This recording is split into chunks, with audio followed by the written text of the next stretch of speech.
আসসালামু আলাইকুম বন্ধুরা, কেমন আছেন সবাই? তো আজকে আমি চলে এসেছি আরও একটি নতুন রেসিপি নিয়ে। আর এটি হচ্ছে কলে কাটা সেমাই, যাকে আমরা সেমাই পিঠা বলি।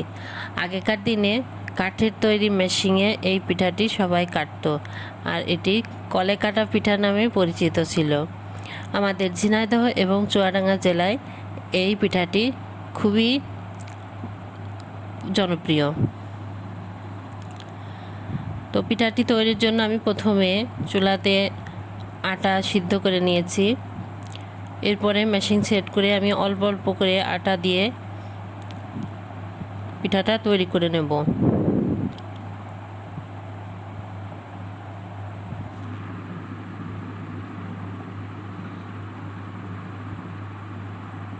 কি এক আজব মেশিন না বলুন? ভেতরে আটা দেওয়ার সঙ্গে সঙ্গে ঘোরালেই লম্বা লম্বা সেমাই বের হয়ে আসছে। তো যাই হোক, আমার সেমাই কাটা শেষ হয়ে গেছে। এবার আমি কিছু সেমাই রোদে শুকাতে দেবো, শুকিয়ে সংরক্ষণ করব, আর কিছু আমি কাঁচা সেমাই রান্না করব। পিঠাগুলো আমি ছাদে রোদে দিয়ে আসলাম। তো চুলাইতে একটি কড়া বসিয়ে আমি 1 কেজি জাল করা গরুর দুধ নিয়েছি। আগে থেকে আমি জাল করে রেখেছিলাম।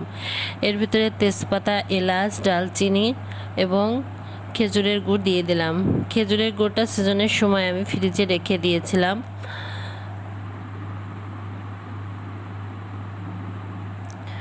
চিনি দিয়ে রান্না করলেও পিঠাটা অনেক সুস্বাদু হয়, কিন্তু আমি খেজুরের গুড় নিয়েছি। আখের গুড় দিয়েও অনেক মানুষ রান্না করে।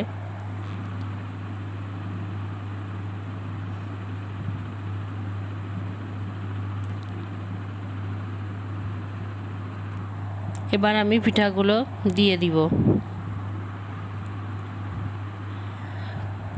সেমাই পিঠাগুলো রসের ভিতরে দেওয়ার পর বেশি সময় জাল দেওয়া যাবে না।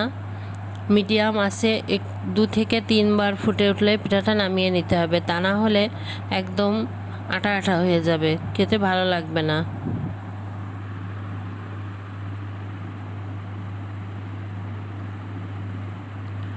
অনেকে নারকেল ব্যবহার করেন, কিন্তু নারকেল আমার বাড়িতে নেই, সেজন্য আমি নারকেল বাদ দিয়েছি। তো আপনারা নারকেল দিতে পারেন, নারকেল দিলে কিন্তু স্বাদটা আরও অনেক বেশি বেড়ে যায়।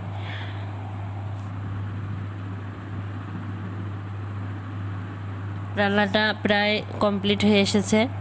আমার এই রান্নাটা যদি আপনাদের ভালো লেগে থাকে তাহলে অবশ্যই আমার চ্যানেলে আপনারা সাবস্ক্রাইব করবেন এবং লাইক শেয়ার করবেন।